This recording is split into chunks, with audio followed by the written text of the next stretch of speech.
আসসালামু আলাইকুম, আমি তানিয়া রহমান। আপনাদেরকে স্বাগতম। তো আজকে আবারও চলে আসলাম আপনাদের মাঝে আমি তানিয়া রহমান লাইফস্টাইল থেকে একটি ব্লগ নিয়ে। তো আজকের ব্লগটা আমি শুরু করেছি সকাল 7:30 থেকে। এখন সময় সকাল 7:30। তো আমার মেয়ে স্কুলে যাবে, ওর পরীক্ষা চলতেছে। তো ওর জন্য একটি ডিম সিদ্ধ দিলাম। তো ডিমটা ওকে সিদ্ধ করে খাইয়ে দেব। তারপর পাশাপাশি এই চুলাটা একটু গরম পানি করে দিয়েছি যেন মুখ ধুতে পারে। তো মুখ ধুয়ে পড়তে বসে গিয়েছে। ডিমটা সিদ্ধ হলে ওকে খাইয়ে দেব, তারপর ও রেডি হয়ে চলে যাবে। পরবর্তীতে আমি আস্তে আস্তে ধীরে নাস্তা বানাবো। তো আপনারা আমার পাশেই থাকুন আর আমার সাথে থাকুন, দেখতে থাকুন। এই তো এই পাশে আমার মেয়ে পড়ছে, যেহেতু কিছুক্ষণ পরে চলে যাবে পরীক্ষা দিতে। তো পড়ার জন্য রিভিশন দিচ্ছে পরীক্ষার জন্য। আজকে ওর শেষ পরীক্ষা, আজকে একবারে শেষ পরীক্ষা, পরবর্তীতে আর কোনো পরীক্ষা নেই। আজকে হচ্ছে ওর বিজ্ঞান পরীক্ষা আর এটাই লাস্ট।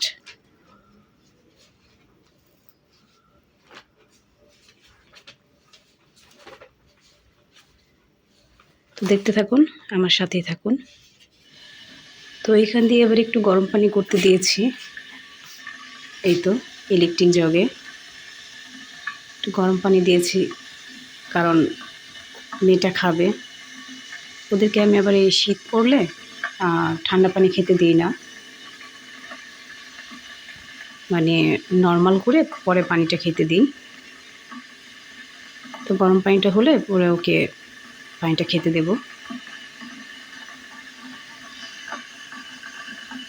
চলুন দেখি ডিমটা সিদ্ধ হয়েছে কিনা। চলে আসলাম রান্নাঘরে, ডিমটা সিদ্ধ হয়ে গিয়েছে। এখন চুলা অফ করে দিলাম। এখন ডিমটাকে ঠান্ডা পানি দিয়ে ধুয়ে তারপরে ডিমটা মেয়েকে খেতে দেব, ছিলে। এই তো ডিম সিদ্ধ হয়ে গিয়েছে।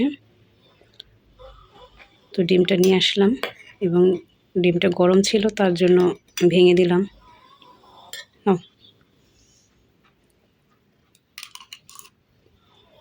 তো মেয়েকে ডিমটা খাইয়ে দিচ্ছি, ও যেহেতু পড়ছে তার জন্য আমিই খাইয়ে দিচ্ছি। এদিক দিয়ে গতকাল রাতে ভাপা পিঠা বানিয়েছিলাম, অর্ধেকটা খাওয়া হয়ে গিয়েছে রাতেই, আর এই কয়টা রয়েছে।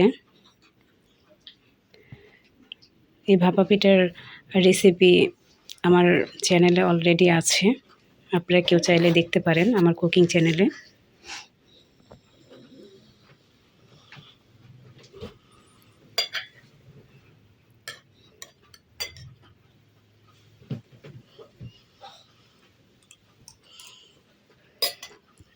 তারপরে ওইখান দিয়ে গরম পানি করে বোতলে ভরে দিয়েছি, খাওয়া হলে পানিটা খাবে।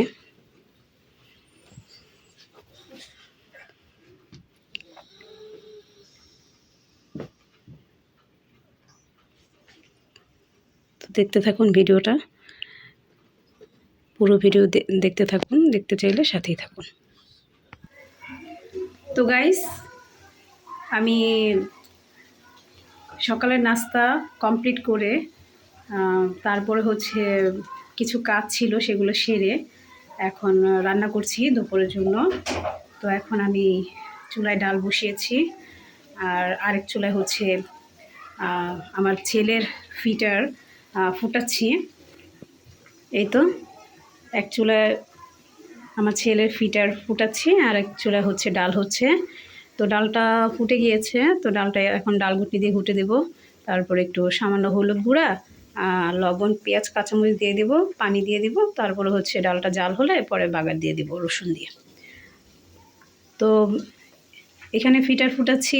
আমার ছেলে হয়তো অনেকে ভাবতে পারেন আমার ছেলে কি এখনও ফিটার খায় না? ফিটার খায় না, তবে হচ্ছে ও ফিটার ছেড়েছে অনেক ছোট থাকতেই। ফিটারে দুধ খাওয়া ছেড়েছে অনেক ছোট থাকতেই, তবে ফিটারেও পানি খায়। পানি খায় মানে আমি বুঝি না, ও ফিটারে পানি ছাড়া ও গ্লাসে বা ওর মামপটে পানি খেলে ওর যেমন তৃপ্তি মিটে না, একটা পানি পিপাসা যেমন ওই পিপাসাটা মিটে না। তো ফিটারে ও পানি না পেলে ও যে কেমন করে, তখন ওই সিনটা দেখলে আমার খুবই খারাপ লাগে। যার জন্য মনে করেন ওকে আর আমি ফিটার ছাড়ার জন্য কোনো মানে আগ্রহ করছি না। মানে চেষ্টা করছি, কিন্তু ও তবুও ফিটার ছাড়ছে না, শুধু পানিই খায় ফিটার দিয়ে, এছাড়া আর কিছু না।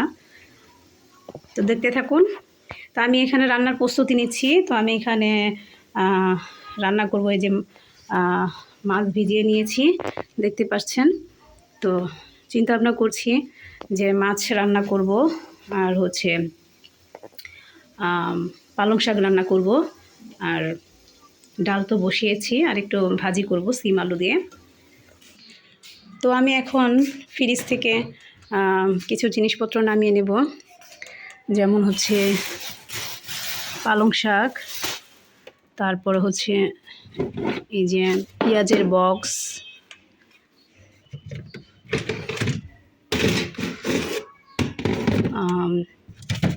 কাঁচামরিচের ঝুড়ি, তারপর হচ্ছে আদা রসুনের বক্স, ধনিয়া পাতা,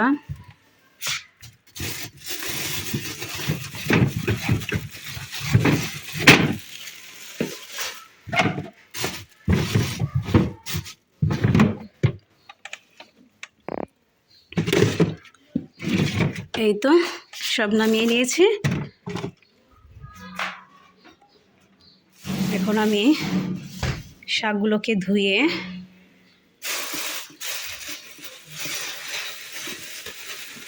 চুলায় রান্না বসিয়ে দিব। দেখতে থাকুন আর আমার সাথেই থাকুন। আমি যে ভাপা পিঠার রেসিপি আমার কুকিং চ্যানেলে ছেড়েছি অলরেডি, যদি আপনারা সেই ভিডিওটি দেখতে চান তাহলে আমি এই ভিডিওর ডেসক্রিপশন বক্সে লিঙ্ক দিয়ে দিব, সেটার আপনারা চাইলে দেখে আসতে পারেন।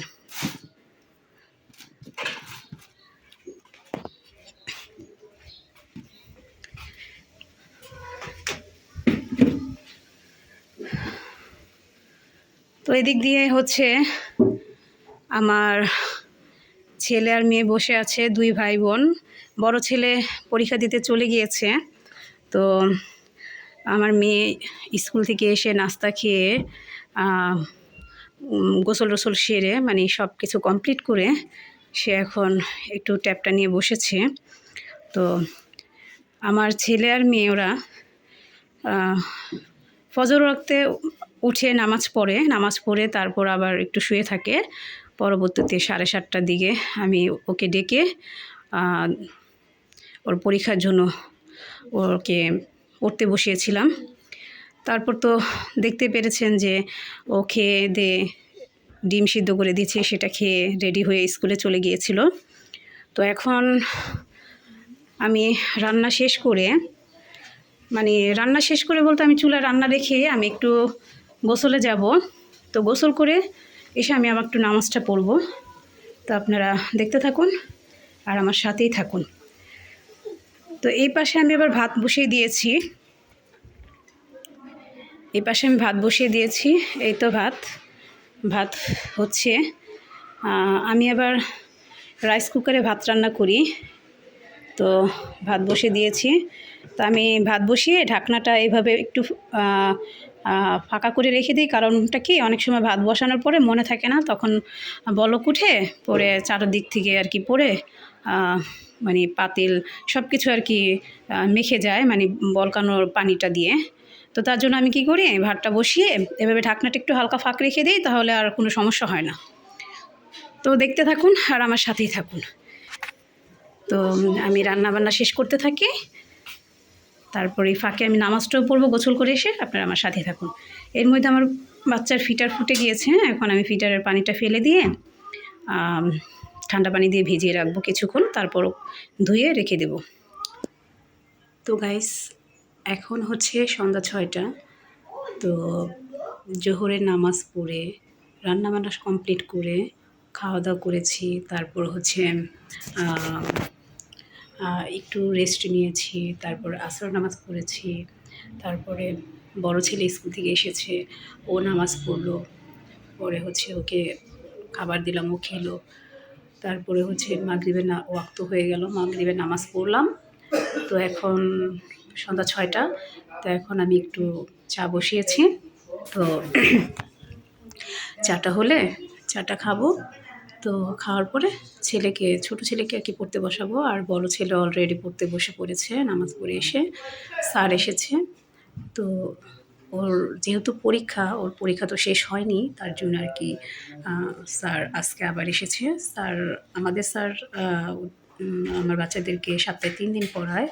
তো কিন্তু ওর কালকে আবার পরীক্ষা, তো সেই হিসেবেই স্যার আজকে আবার এসেছে ওর পরীক্ষার প্রস্তুতি নেওয়ার জন্য।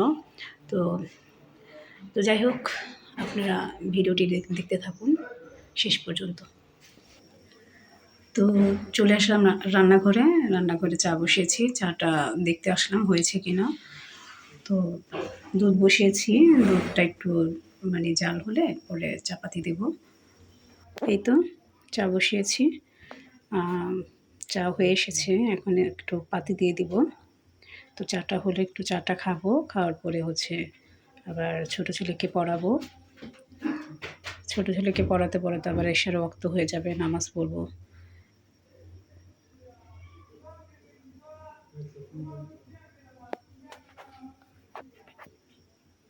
তো দেখতে থাকুন ভিডিওটি শেষ পর্যন্ত।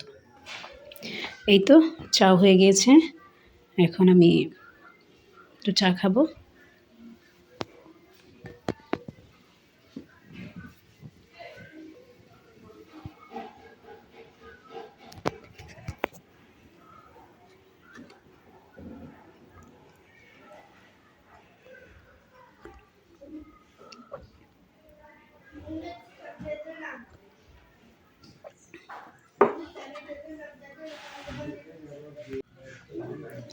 তো গাইস, কেমন লাগলো আজকের ভিডিওটি? তো আজকের ভিডিওটি আমি এখানেই শেষ করব। তো আপনাদের কাছে কেমন লাগলো কমেন্ট করে জানাবেন। আর আমার ভিডিও যদি ভালো লেগে থাকে তাহলে লাইক কমেন্ট করে দিবেন এবং সাবস্ক্রাইব করে পাশে থাকবেন। প্লিজ আপনাদের কাছে অনুরোধ, আমার পাশে থাকবেন। আপনারা যদি আমার পাশে থাকেন তাহলে আমি এগিয়ে যেতে পারবো। তো কেমন লাগলো আমার আজকের ভিডিও? তো একটা সংসারে তো আর কম কাজ না, কম কিছু হয় না। তো সব যদি মনে করেন ভিডিও করি তাহলে তো অনেক বড় হয়ে যায়, আর সেটা তো সম্ভব না। সেটা করাও সম্ভব না, আবার দেখাও সম্ভব না। তো তার জন্য মনে করেন এই ছোট্ট একটি ভিডিও করলাম। তো কেমন লাগলো ভিডিওটি কমেন্ট করে জানাবেন। আর যদি আমার ভিডিও ভালো লেগে থাকে তাহলে সাবস্ক্রাইব করে দেবেন চ্যানেলটিকে, আর আমার পাশে থাকবেন। প্লিজ আমার পাশে থাকবেন। আর আজকের মতো এখানে আমি বিদায় নিচ্ছি। সবাই ভালো থাকবেন, সুস্থ থাকবেন, আমার জন্য দোয়া করবেন। আমি আপনাদের সবার জন্য দোয়া করি। সবাই ভালো থাকবেন, সুস্থ থাকবেন। আল্লাহ হাফেজ, আসসালামু আলাইকুম।